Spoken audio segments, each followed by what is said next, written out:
Тъй като с националния отбор бяхме и в парламента и посетихме също комисията по младежта и спорта и там също аз изказах това мое мнение, че това наистина е супер посрещането и това внимание, което получава отбора, но тук би било най-ценното би било, ако това нещо може да се материализира, макар и така това да не е може би точната дума, но в нещо конкретно, да не останем само с тези снимки, ами наистина държавата, институциите, от които зависи това нещо, да го приоритизират като необходимост номер едно да се обърне внимание на масовия спорт, тъй като от него в крайна сметка почва всичко. Защото и в националния отбор, и в Левски имаме тук хора, които извървяха целия път, станаха шампиони два пъти на страната. Миналата година спечелиха златен требъл.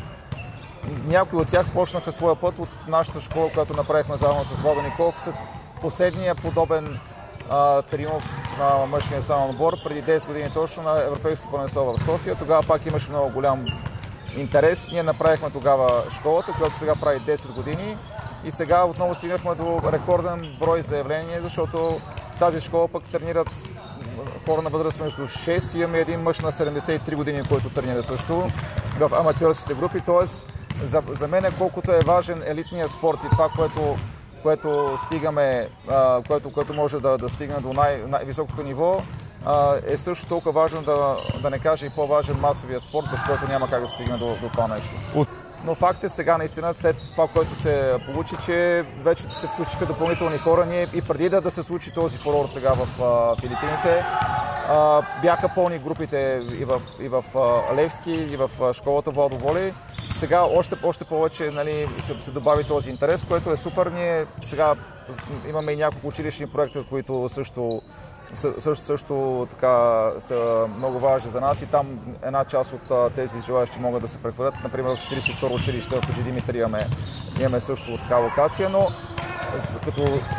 ако оставим на страна клубовете, не само Левски, останалите клубове, защото и към тях предполагаме същия интерес, които искат да се записват, те също имат много ограничени възможности. И единственият шанс е в някакво училище, да кажем там, ако може да се намерят някакви членове, но това също е много сложно, защото достъпа до училищните салони е изключително строго така регламентиран. Така че за мен основният проблем си остава и 10 години по-късно, когато ви казах за това европейско първенство, реално погледнато за тези 10 години не е построена нито една тренировъчна зала, която да може да се използва. И аз не говоря само за волейбол, която да предлага поне 10-12 вида спорт, които да могат да се практикуват, да бъде подобно на това съоръжение с опция да се раздели и вече да се направи някакъв график, който за мен лично във всеки един квартал в София трябва да има инвестиция в някакво функционално тренировъчно съоръжение, което да може да поеме нуждите. При положение, че Младост и още повече Люлин, това са квартали, които са колкото един средно голям български град, които имат крайна нужда от едно такова нещо. Така че според мен силно се надявам, защото вече го изживяхме един път това нещо, макар и не чак такъв голям триумф, но след 2015 година реално нищо не се случи. Защото в България вече има построени големи зали, които могат да приемат състезания от най-голям форум, но те на практика са неизползваеми първо за клубно ниво, за професионален спорт на клубно ниво, защото са скъпи за наемане, за поддръжка и така нататък, а за масов спорт пък да не говорим изобщо. Така че, след като вече имаме инвестициите в тези съоръжения в София, в Бургас, в Пловдив, в Русе, имаме зали, които могат да приемат шампионати от най-висок ранг. Мисля, че е крайно време това да се превърне в един приоритет на държавата като финансиране, да се построят такива функционални тренировъчни зали, в които да може деца, малки, големи, още по-големи да спортуват и да има смисъл наистина от това цялото нещо. Аз наблюдавах много и мненията на обикновените спортни фенове. И те ми се струва, че някакси на всички тези посещения при политици, общи снимки и в крайна сметка и признание чисто финансово, което националният отбор получи от Министерството на младежта и спорта, обаче понякога следно тия неща са постфактум. Тоест, след като е постигнат успеха, се дава премия, но не се инвестира достатъчно, за да може да има на по-регулярно ниво такива успехи. И някак си феновете, те усетиха и до някъде лицемерието на политиците, че те ще вземат от тази цялата позитивна енергия, ще се снимат, но оттам нататък нищо няма да направят. На теб понеже ти беше на тези срещи, направи ли ти впечатление някакви обещания да са дадени, нещо да е казано? Не. Нищо. Единственото, което, както ви споменах вече, на тази импровизирана среща, която така тя беше малко неочаквана в комисията по младежта и спорта, след като бяхме в парламента и отидахме там директно и ние дори не бяхме много подготвени за такава среща, но пък там се отвори такава дискусия и аз просто го поставих това нещо. Всъщност единствено получих така като отговор, че заради непостоянност, заради това, че последните години не сме имали постоянен кабинет, заради това, че не е имало редовно правителство, сме загубили няколко ценни години и сега вече, когато ако се стабилизират нещата, може да се мисли в дългосрочен план, което на мен ми звучи като нещо, което да се случи евентуално след 10 години. Да, то става такива десетилетки, които... И наистина, не знам, аз именно поради тази причина го казах, защото ми се струва, че както в България има една поговорка, всяко чудо за 3 дни, дойде този триумф с това феноменално посрещане, наистина тези емоции, които и аз имах удоволствието да преживея заедно с момчета, които са главните виновници за този успех, но постепенно така се започват лека по лека да се оталожват нещата. Да приемем, че ще има една втора серия, може би, която ще бъде свързана. Предполагам, че националният отбор ще бъде един от претендентите за избор в класацията за отбор на годината. Така че, може би тогава, ако отново ще се отвори темата за този отбор, но истината е дори, че самата българска федерация, тя на практика не разполага с подходяща своя база, освен зала Христо Ботев, която е едно доста старо съоръжение с много проблеми, което не може да поеме, защото, например, тази година през Лятото федерацията имаше 8 национални отбора, които участваха на всякакви форуми, които бяха в тяхната възраст. Имаше една зала, което означава едно игрище, за да се подготвят. Така че ние имахме наистина тази възможност да се подготвяме с национален отбор в базата Самелион в Самоков, като специално преди една година и половина ходихме с Кико Бленджини, още беше в строеж и така двамата стигнахме до това становище, че това е място за нас. Но... В края две неща на нашия разговор. Едното е като предизвикателство към теб, където ти само трябва да отговаряш с да или не. Аз казвам твърдение, ти казваш да или не. Ако си съгласен, ясно, ако е не, защо не си съгласен?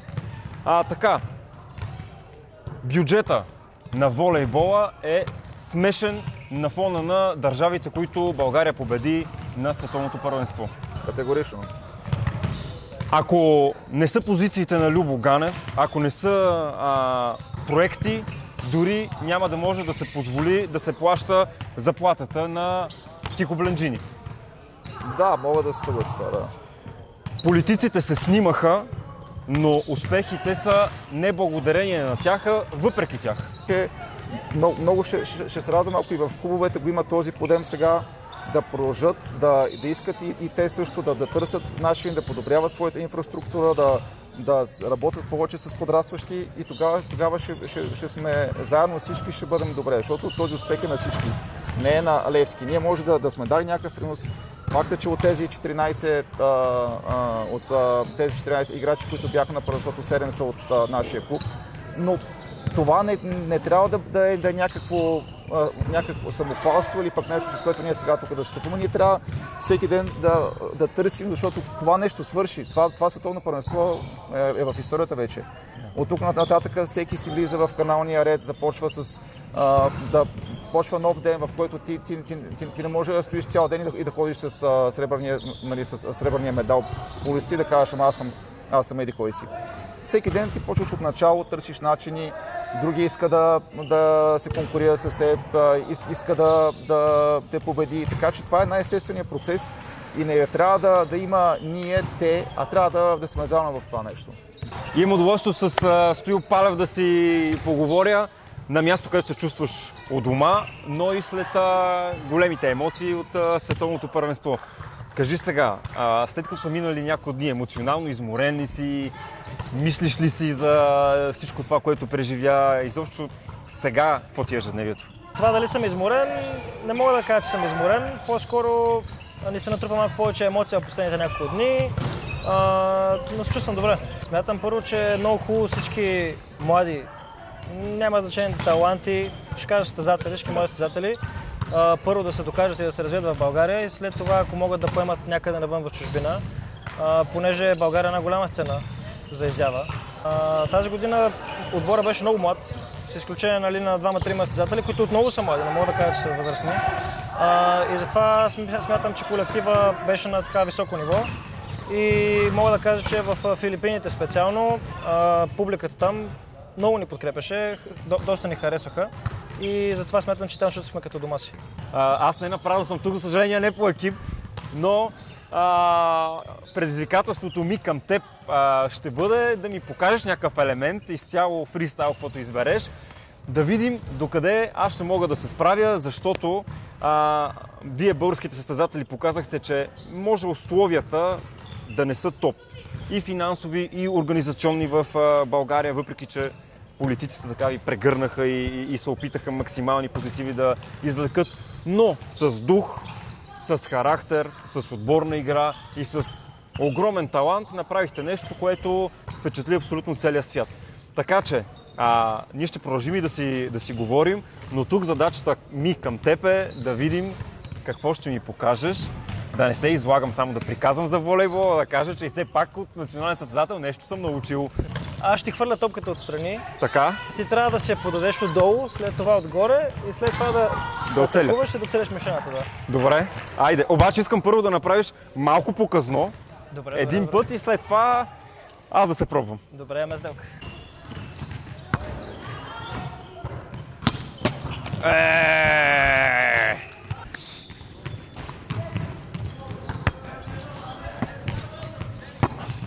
Браво, бе!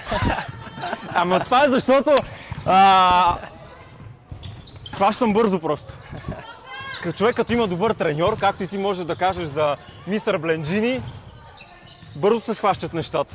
Така е, доста добър специалист. Така, ето и аз успях, след като ти ми направи показно.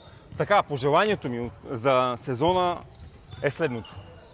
Да си изпълниш всичките цели, които имаш, всички трофеи, да можеш да излезеш в чужбина, да си запазиш здравето, което е на първо място за един спортист и да продължаваме да ви гледаме по телевизията, да стискаме палци и да ви се радваме на това, което правите. Много благодаря.